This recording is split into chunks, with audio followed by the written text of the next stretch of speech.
Welcome viewers across the world, fellow Biafrans and lovers of freedom. Once again, I'm this platform to bring you updates on what is happening in the contraption called Nigeria. Today, you know, is a day that they say they were going to protest for their bad government. Even when they know that the protest is not going to end the problem, and protest is never the solution. They have come again today to risk their life.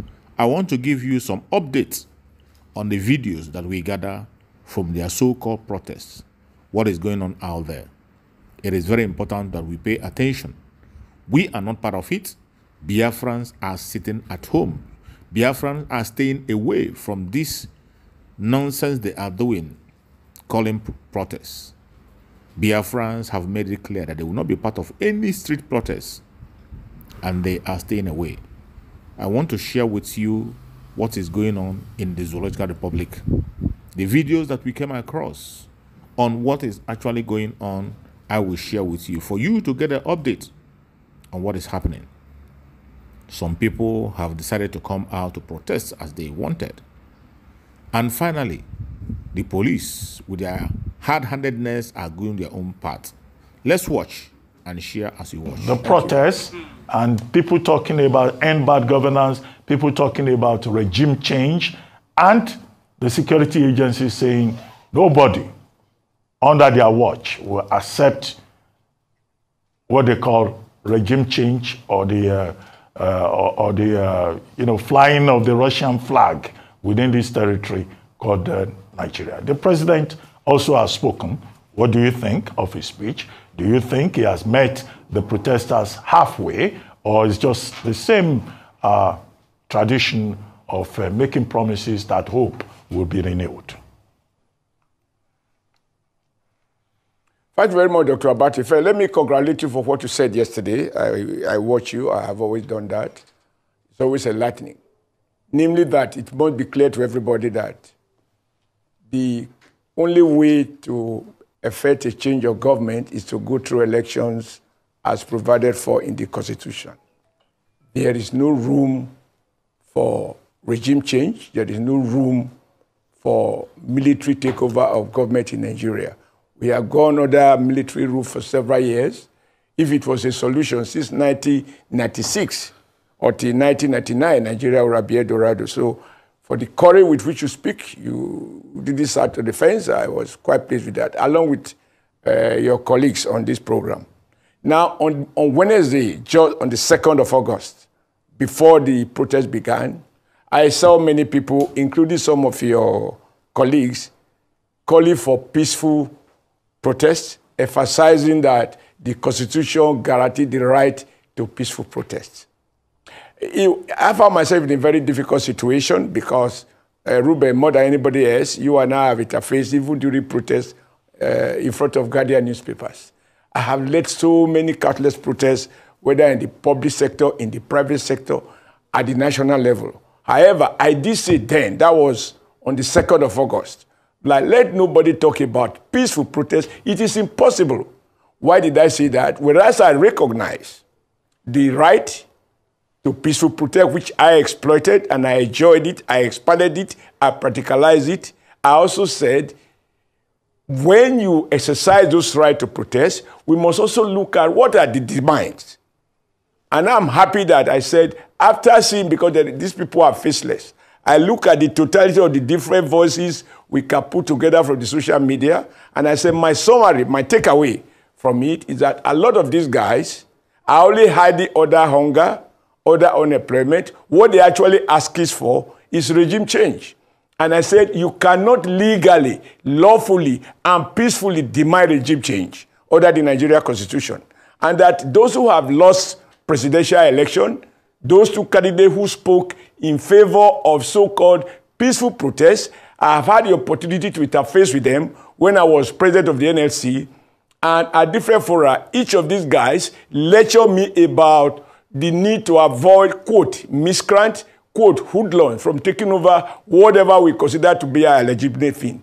And I said, sociologically, it is absolutely impossible for an amorphous group, I emphasize amorphous, in the sense that, and it's not a degrading word, amorphous is that they are not organized, They are not structured. The faces are unknown. They talk from time to time. Different guys talk, both within the country and outside the country.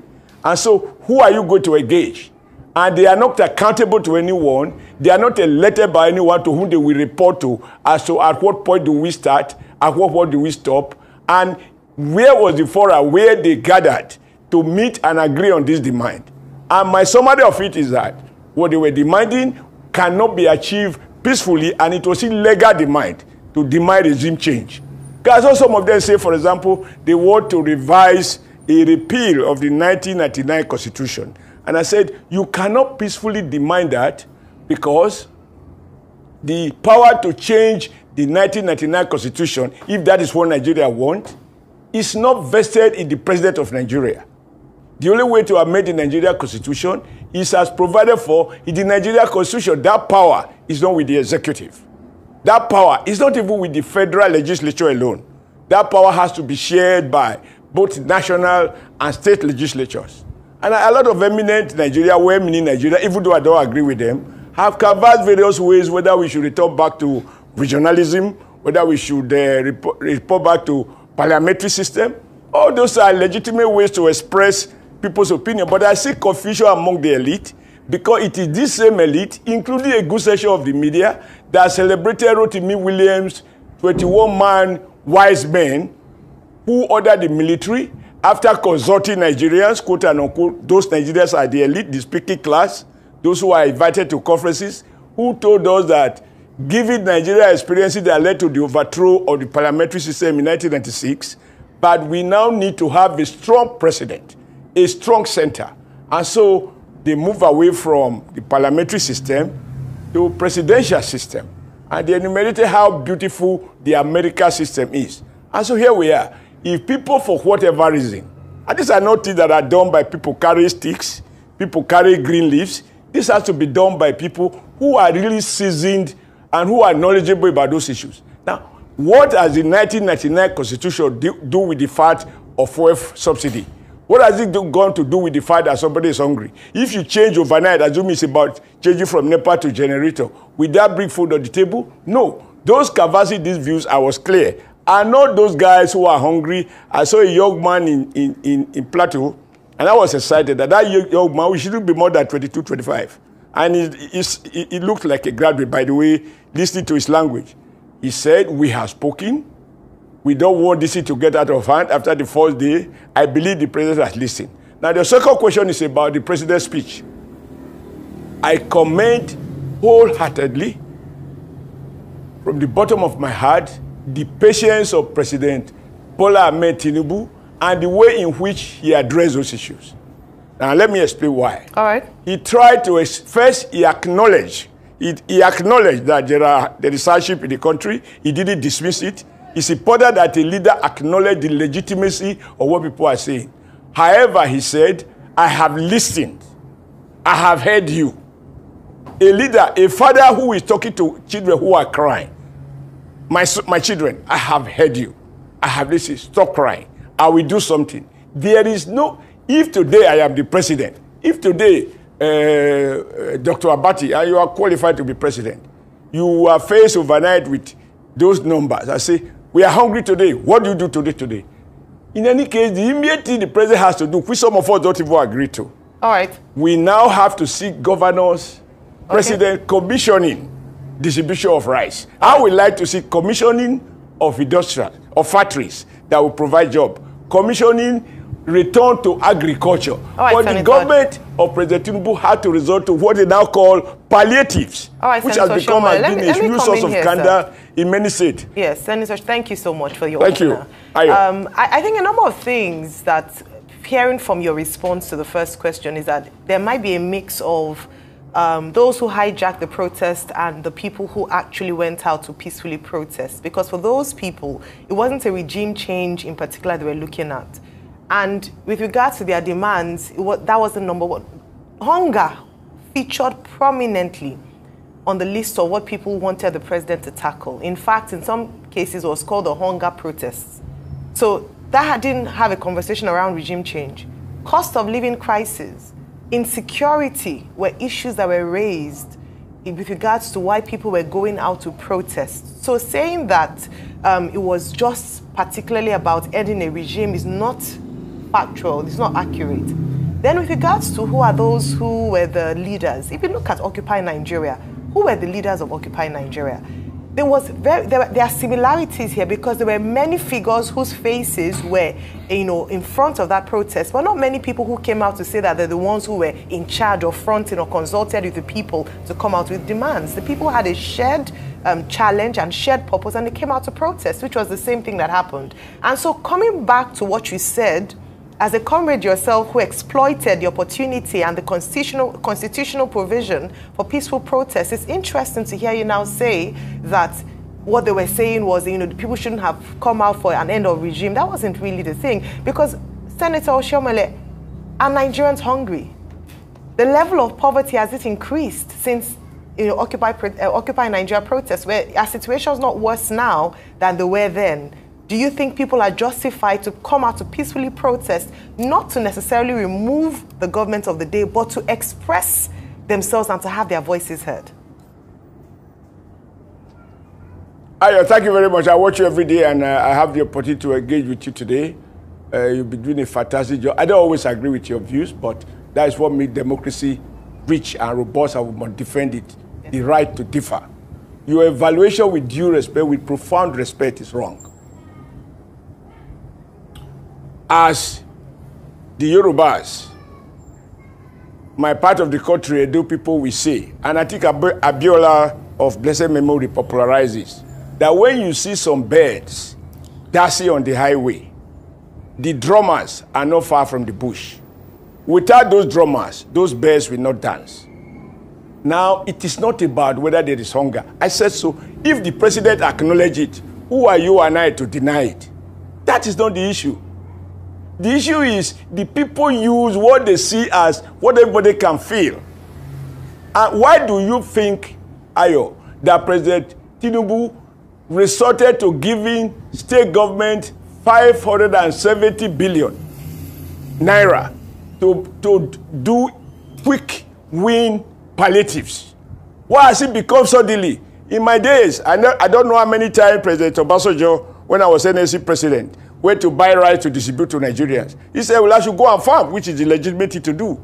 But this government, realizing the pains and so on, has had to resort to these measures in the short run. In the long run, it has to be that we produce what we eat, and we eat what we produce. But this cannot be decreed by 10 days protesters. The president has spoken. Why I said it is not legitimate, and I have no question about that. At no time in my protest history did I demand that there should be regime change. If I see politicians try to hijack by their comments and so on, I was always quick to say, look, we are not here to change the policymaker. We are here to, excuse me, Ayo, you have to harass me. Yes, I'm just that's the problem. Because that's the question I asked you. Who asked? They are faceless. And I said, understand me. No. The point, my summary, you didn't take note of it. And I want to repeat it again. Please go ahead. When you have an amorphous group, unknown faces, now you refer to Occupy Nigeria. I saw people like a pastor who had contested for vice president with Pastor Bakare. He's a spirit pastor in Lagos. I can't remember his name readily now. Pastor Tunde Bakare. Yes. And you will recall when I was in NLC, not only is my face known, we share platform with Professor Wole Soyinka now at 90. I'm happy he's aging gracefully, and God will continue to bless him and give him good health. I share platform with Femi Falana. I share platform with Beko Rasomkuti or something like that. One of the Bekos who was very active, a medical doctor. Yes. And I remember one occasion on the front of Alausa, Ganifa Emi collapsed in the course of addressing workers. So these are Nigerians that are known. They have responsibility. But sir, EIE Nigeria came out. For sir, human rights. Sir, wait, he spoke for anger. I just want to challenge that point. In this occasion, yes, excuse me. I just even want to... the name, excuse me. Yes, you can challenge anything, but you must listen to my point. I've listened. No. This is meant to be an engagement. You know, a question, excuse me, a question cannot be as long as the answer. The answer must be longer than the question. Check yours when you were a student. when they ask you one question, you use pages to answer it. So give me the time, because Nigeria need to understand why a man who lived my background refused to acknowledge that a peaceful protest can be used for regime change. I emphasize regime change because I understand the logic. I led from the front. These people you are measuring, I don't know them. If I don't know them... You don't know EIE Nigeria? I don't know their faces. And I am happy that, listen, excuse me? You don't know EIE Nigeria? Take it back, Nigeria? Now, it was a take back Nigeria. I said, who has occupied Nigeria? In fact, this was the one that suggests that people wanted regime change. When they say we want to reclaim Nigeria, I said, is Nigeria currently under foreign authority? Is Nigeria, is Tinubu not a Nigerian? The southwest he come from, is it not part of Nigeria? Who is that guy? Who are those groups who wants to reclaim Nigeria for Nigeria? And excuse me, all the names you mention here, I listen attentively. I don't even know if I don't know some of these faces. At no time did they sat on a common platform to say this is who we are. Excuse me, the business of governance is not a tea party. And when I saw people say Tinubu, excuse me, because at the heart of the question by Ruben is, was President Tinubu's response appropriate? I say yes. What was summarized? Okay, comrade, I have heard you. Comrade, I have listened. Comrade, I am open to dialogue. Even that one, I saw people saying, set up a panel to negotiate. To negotiate with people who are in Washington, people who don't know their address. You may know them. I don't know them. Comrade. This is Rufai speaking. Rufai speaking. Yes. Oh, Rufai, how are you? Very well. Morning, sir. Comrade, let's be truthful in Nigeria. Because I see we lack a lot of truth, and that's why our lives are never going to be better as a country. The day we start to speak the truth... On both sides, yes. Truth is constant. You can't defeat the truth. And that's why I have the courage to speak my mind. Let me land, comrade. You are saying today that when you people went out for Occupy Nigeria in 2012, the word occupy, you are blaming... I wasn't part of it. No, hang on a minute. I'm saying when all these well-meaning Nigerians, including the current president and affiliation with the political party, the APC, went out then protesting against subsidy, you are saying that the word occupy Nigeria doesn't mean to take over Nigeria. You are saying they didn't probably threaten regime change and all of that. Comrade, the truth has to be said that the group that organized this protest is not faceless, except you choose to say you don't know them. You are saying you don't know DJ Adeyanju. You are saying you don't know Yemi Adamolem, which are people that have been frontline, civil society activists in this country. These are people that also made input in other protests. They are a valid group. So let's set that side apart first. Let's set apart that side.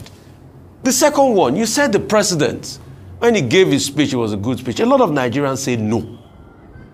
If you read that speech, apart from the conciliatory part of, yes, I'm sorry about the fact that people died, which a lot of people blame the president, because if he had come out to speak on time, that protest might not have even held in the first place. But he left it until after people died to come and speak, which was an abdication of responsibility. He now went ahead to rehash promises that we already know. Let me give you empirical facts this morning. As at 2022, Timi Praye Silva's target was to get over 5 million CNG cars on the road. President Tinubu promised 1 million CNGs. That's even a backward walk from Timi Praye Silva's promise. He said he's going to do 10 million hectares. He said he's going to cultivate 500,000 hectares last year. We have not seen the food. Food inflation is still over 40%. He's celebrating the fact that, okay, we have 9.1 trillion now in revenue earnings, that we earn more compared to last year.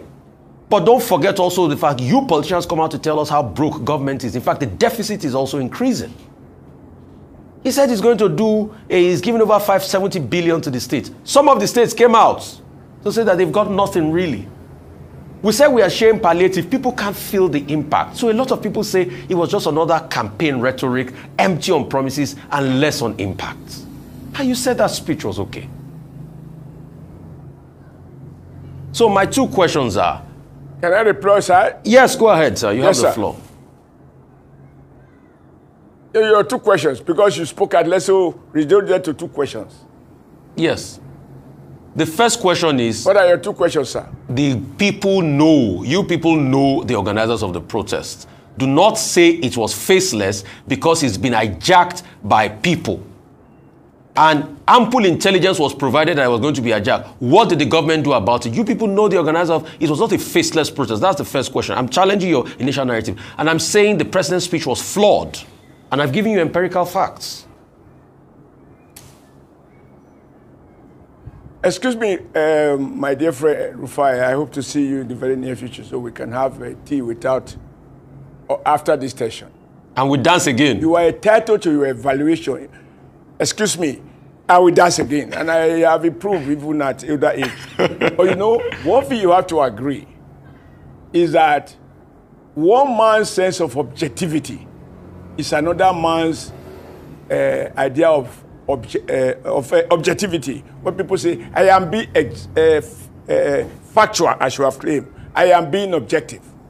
You are objective sometimes only to the extent that you are not aware of your own biases or you are not aware of your own subjectivity. This is fact in social sciences. And to say that one evaluation is standard, any deviant is wrong, it's not valid in social sciences. Now, I told you one word. It's not about all those who want the president mentioned, was just to remind people that he has not been sleeping. If he says he will farm, he will have farm and produce all the food in 1 year. If it was that easy to produce the food in 1 year, from Obasanjo's return to school in his first coming as military government, as a military head of state, I saw him with joy as a villager. I saw a president with them, Chief of General Staff, Yaradua, say school to farm program. I remember President Shehu Shagari saying, we want green revolution. All these governments have promised this. This man is only in office for 1 year. He outlined what he's going to do. And Rufai, how long did it take to set up a credible, now highly competitive Arise television? From the day my dear friend conceptualized the idea, and I told him it's impossible. I can reveal to you, I and KK discussed, I said, this man is always into, how is he going to compete with CNN? How is he going to compete with China already established? Today, it's a reality. It's not just in existence. I thank God for the Prime Minister, Mazi Simon, the Commander-in-Chief of the Armed Forces of Biafra. Biafran people are going to defend themselves. If it's going to take everyone out to defend Biafra, we will do that. Till the last man standing. May Chukwu Okekabiyama continue to guide our Prime Minister, Mazi Simon Ekpa. May Chukwu Okekabiyama continue to guide our Liberation Army. Biafra government, peace, progress, unity and equity. We move airborne. Thank you, as they say.